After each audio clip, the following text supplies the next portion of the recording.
together, you think, okay, they're taking the tax dollars for public health.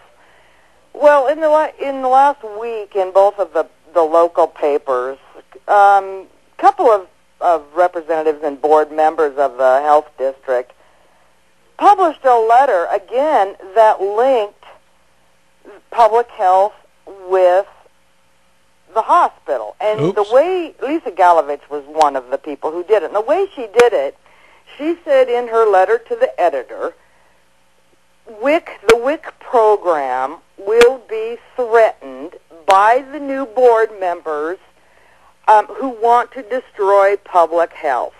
Okay?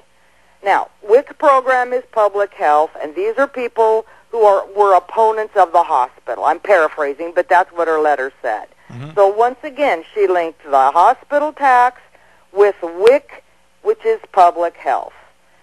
And I took offense to that because don't be telling people I'm out to destroy public health unless you've asked me and I said, yep, Lisa, you're right, I'm going to destroy it. I'm going to tear it apart, which nobody's bothered to ask And once me, again, Stephanie, we need to make sure that people understand that the Columbia Health District and public health are not the same. Right. Two separate things here. They're two totally separate entities. But when could it? Wait a minute. Hold on a minute. Again, she put it together. Hold on a minute. It appear to be one. All right. Hold on a second. Now, do you think that maybe what's going on here is, are we using the hospital tax money? Are we diverting that into public health? Do I think so? Yeah. You know what, Marty? I don't want to say yes, and I don't want to say no because I'll be upfront and honest. I haven't done the proper research to know the answer to that question. Well, that's what I'm saying. Why don't we get the money trail here? Well, and I don't want to call the hospital board liars or don't call. Fools you're not going to. No, you're not going to have to call them anything at all. All you got to do is where's the accounting on all this? Who's got the books? Right. Well, and unfortunately, we didn't get that far. I think it would have came out in the meeting if we would have gotten past the public comment section, which unfortunately we didn't. Didn't make it. But when Lisa, she basically called us out again in the paper. Well, it wasn't any of the four of us, Tammy, Peggy, Georgia, or I, who brought the issue up. For the final time, it was another gentleman, and he took umbrage with her letter. Well, I'm sorry, but when I'm attacked again, like Tammy said, when I'm attacked in the paper, I'm standing up for myself. Oh, I know. Well, and if I'm wrong, I'll get on your radio station. I'll say, you know what? I'm an idiot and I'm wrong. Well, now you guys could call yourselves the four horsewomen of the apocalypse. Well, it's not that. It's not that at all. It's that I do my homework. I try and talk about things that I know factually. Right. That's why I'm not making any comments about where's the money. Right. Show me the money, because I haven't done the appropriate amount of homework that probably Tammy and Georgia and Peggy have done, because I've been busy with other stuff. But Steph, listen, you're not my place to say that. But you're a citizen, and you could ask, well, where's the money? Now, as far as public meetings go, I remember the public meetings we had when they were thinking about putting Walmart down there on Old Portland Road. Yep. And also when we were fighting the concerts out here at the fairgrounds. Now, you want to talk about some contentious meetings? No, I don't. Where people were screaming and yelling at each other? I don't want to talk about that. If the cops should have been called at any meeting that I've been to, it would have been those. People didn't even raise their voices, so I was real surprised last night when that happened. We've had a couple of KOHI sales meetings I should have called the cops to. I guess. Hey, listen, Steph, I got to let you go, but it's always great to hear from you, and we'll have to see how things go during the campaign. Well, I really want to work this out. I want to make a positive outcome in this whole mess. And again, I'm disappointed that it went the way it did last night.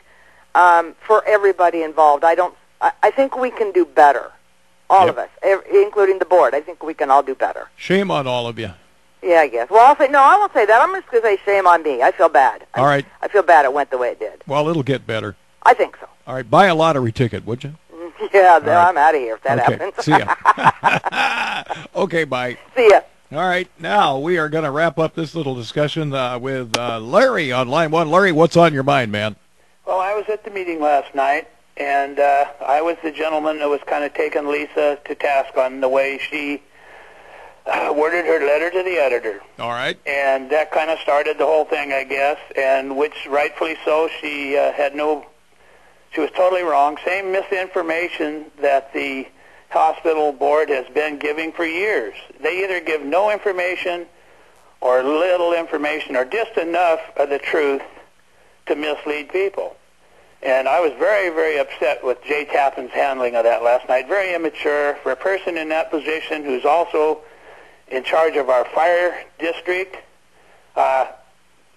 Maybe we need a more professional person all around. I don't know. I was very upset with his handling of the issues. The people are upset because they've been put off and delayed and everything. This is a democracy. You know, we vote. No, wait, Larry. It's a constitutional republic. Okay.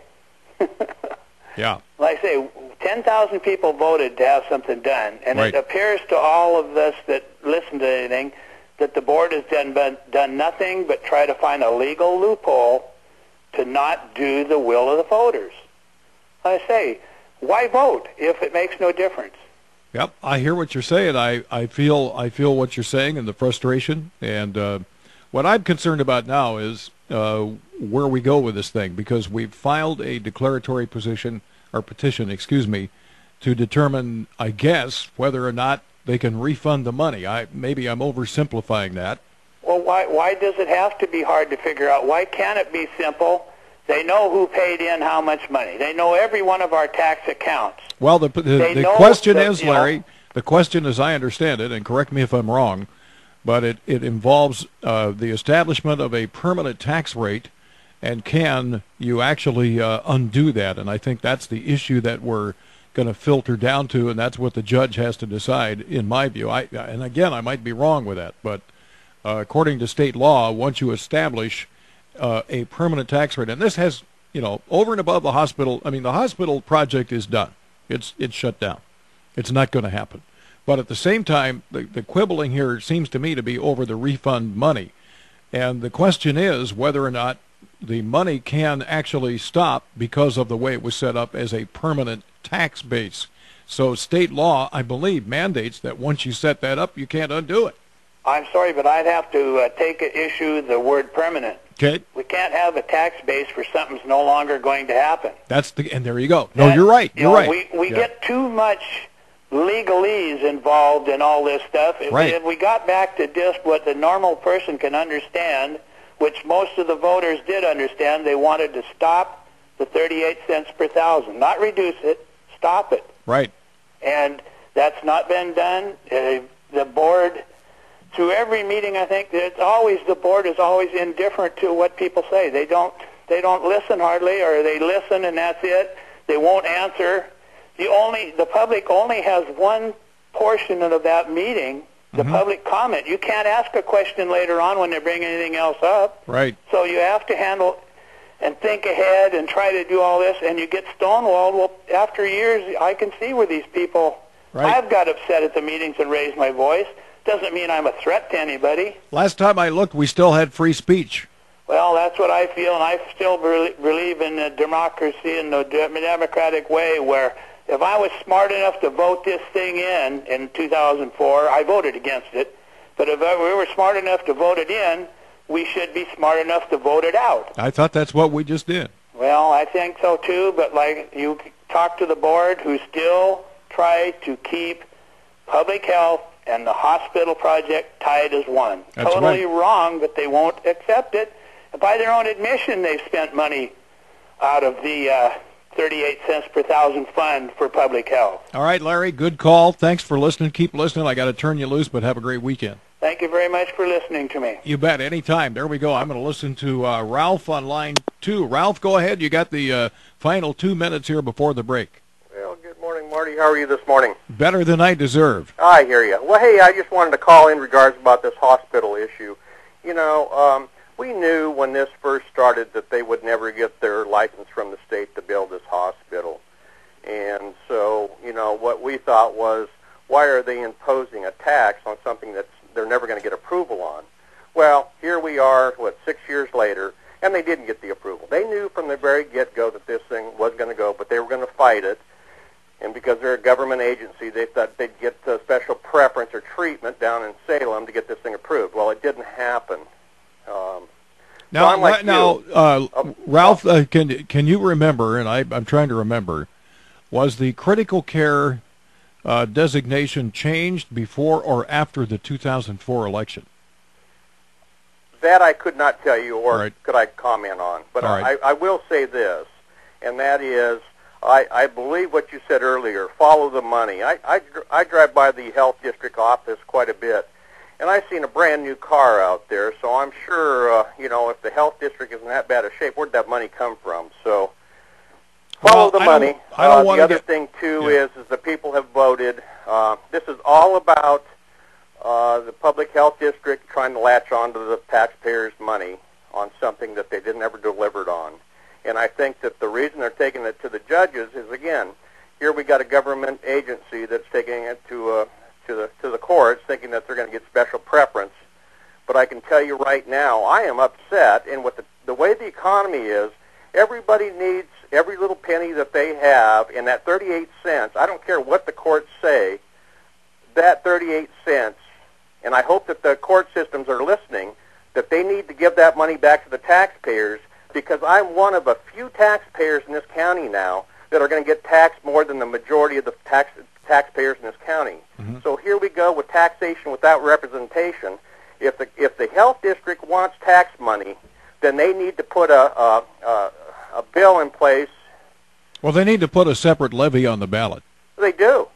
And that would give us an up or down on that, too. But, again, part of that, I need to reiterate that the Columbia Health District and the public health are not the same. They're not the same. When we were sold that this tax money was going for a hospital. Right. Bottom line. That's it. All right, Ralph. Hey, good call. Thank you. Thanks. All right, we have to take a pause because we have to make some money here so we can keep broadcasting. It is Columbia County Today at AM 1600 KOHI. We'll talk to Georgia when we come back, and we'll take your phone call at 503-397-1600 or toll free from Amboy, 877-397-1632. I'm sure we can come up with some issue from Amboy that people are pissed about as well. That's okay. That's why we're here. Your local radio station, KOHI. We're happy to help you. Air your grievances, your opinions, and we'll do that when we come back. Stay with us.